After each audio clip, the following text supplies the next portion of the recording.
Hello and welcome to Music Stuff with Spock. Over the last little while I've been working on a number of chamber pieces that involve noise sounds to better get used to how to make noise sounds and how they are notated. And one of the instruments I've come across recently, which is very cool, is called a lion's roar. A lion's roar is a type of membranophone, specifically a friction drum. And there are various kinds of friction drums.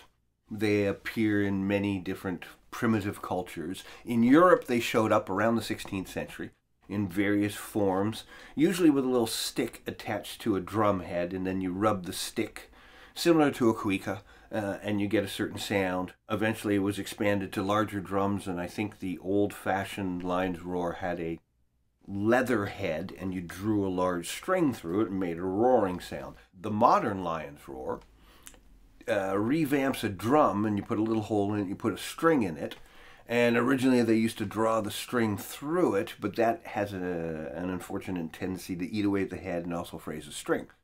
So the modern lion's roar takes a drum, we put a little hole in it, we put a string in it, and then we rub the string. We cover it with rosin or something like that so that it will vibrate, and then you vibrate the string in various means. And so today I've got a bass drum here, and I'm going to turn it into lion's roar.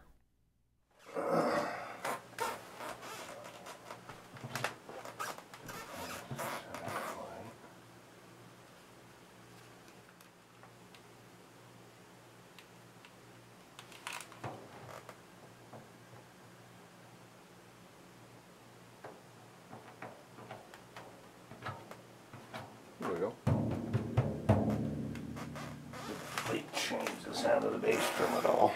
Alright, that hole seems to be too small for my rope. So I want to make that a little bigger. I've got a tiny screwdriver. I'm going to hold it with this because it may get hot. Hope I don't ruin the screwdriver. I don't know how hot it's going to be. Probably not going to get red hot.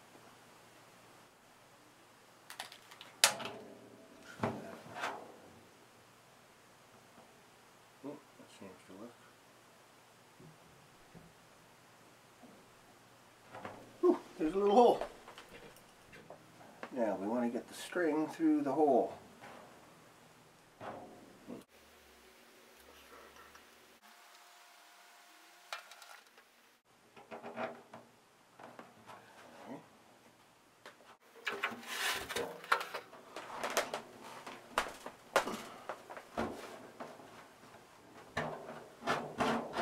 And we're through.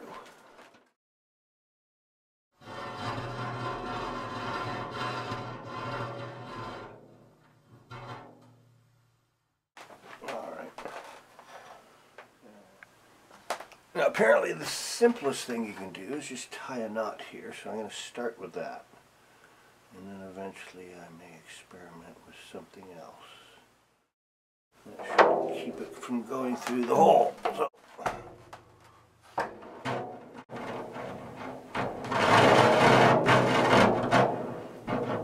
Days of old, you might pull it back and forth. I think in those days they had leather heads. So here, now what I need is, where's my sticky rosin? There we go. I want to rosin up the string. This is pretty soft bass rosin. Let's see if that's enough.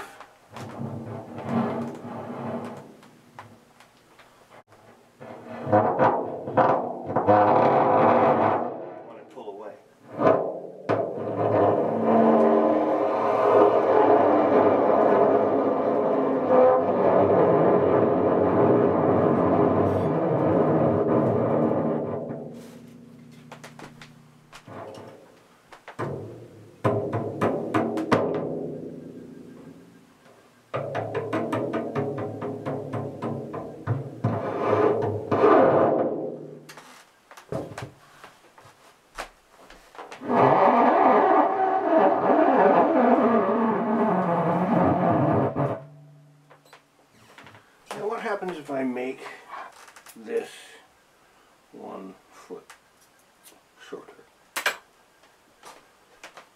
Does the sound go up? Or is the whole thing?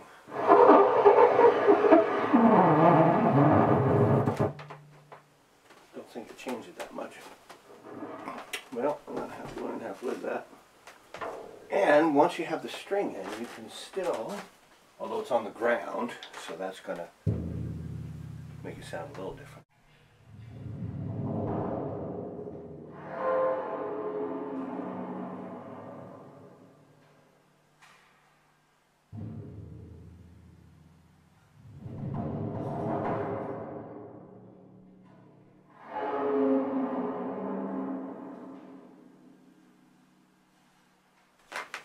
And I can only assume that the size of the drum will give you different sounds, so I'll have to try that.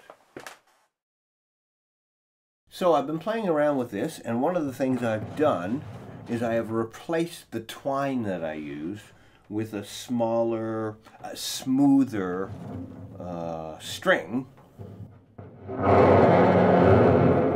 And actually is a little bit easier to use, and I'll stretch it out and show you the tail end. One of the things that I have figured out is that the closer you are to the head, the higher the sound is, and the closer you are to the end of the string, which I'm going to call the tail, the lower the sound is. So those really low, deep lion's roars that you hear in the third construction by John Cage, that would be done at the end of this string.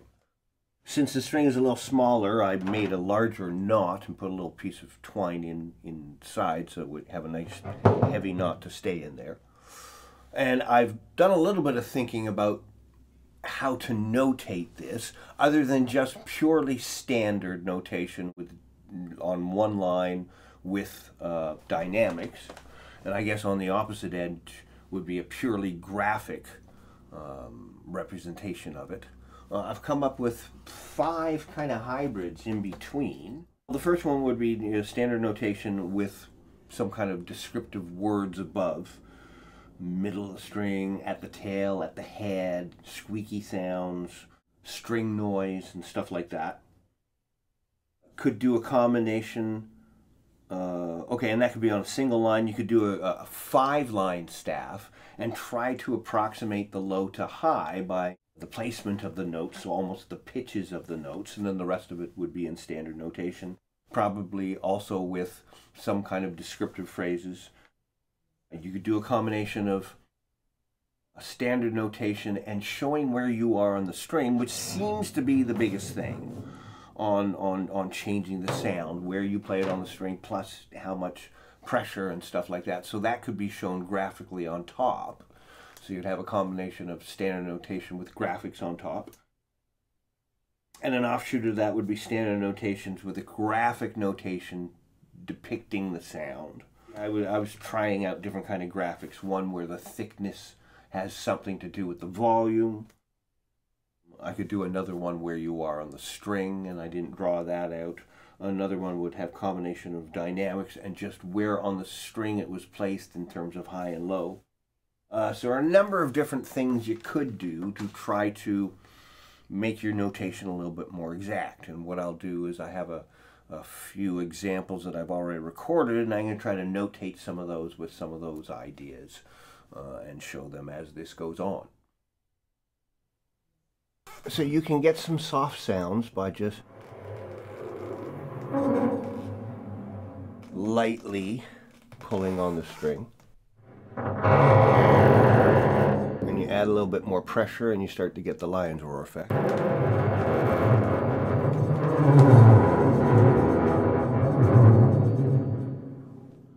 The really low sounds are right at the end of the string.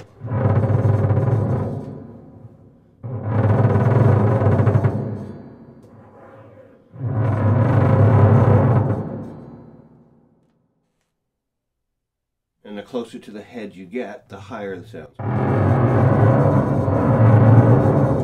To a certain extent. Maybe it's not as cut and dried as that.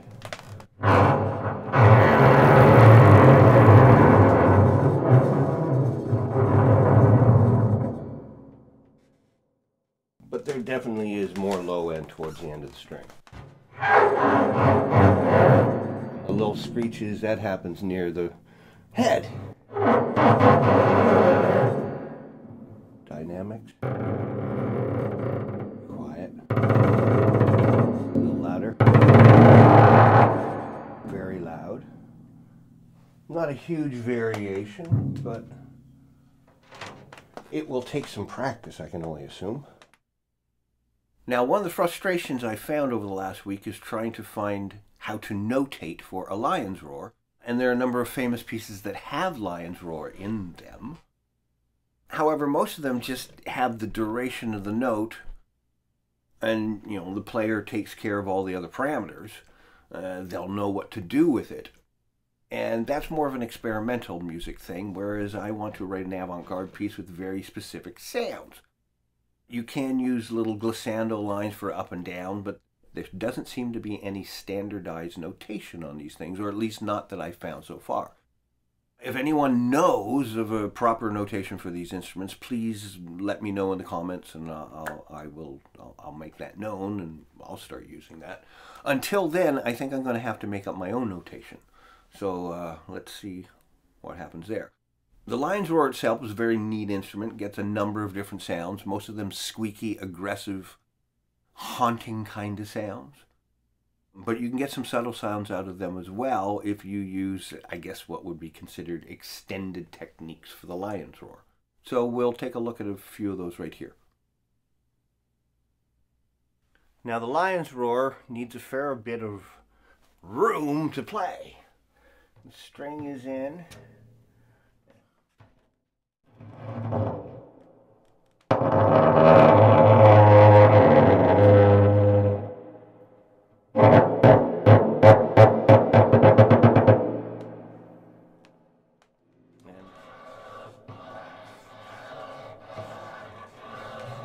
You get a noise sound. Oh, now I have figured out you can get a noise sound by drawing this.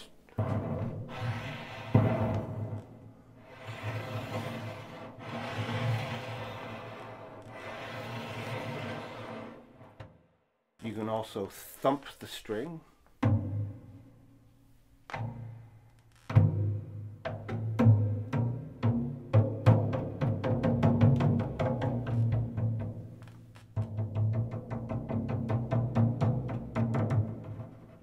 Vary the pressure.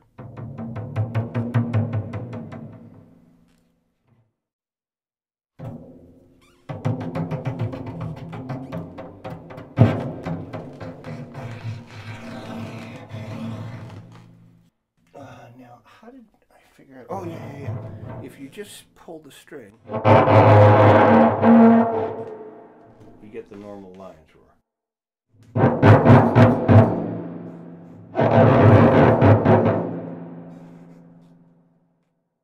And you have to draw away from it, because drawing towards it it doesn't work. It also kind of screws up your string.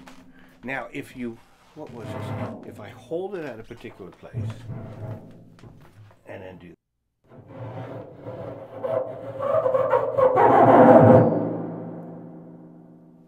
you can get the equivalent of what is a harmonic, I guess. That's the normal sound.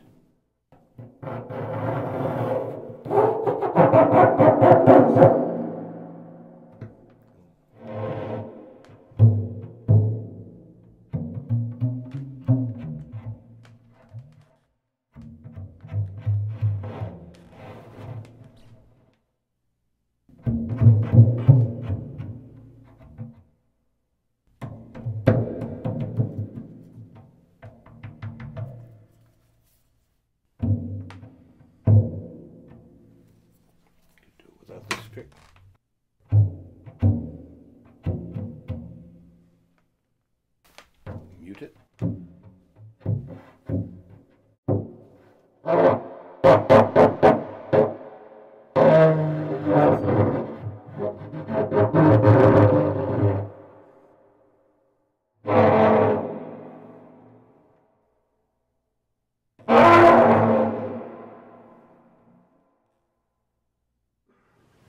Well, there's a brief look at the lion's roar. a type of percussion instrument, a membranophone. Hope you found that useful. Stay safe. See you soon.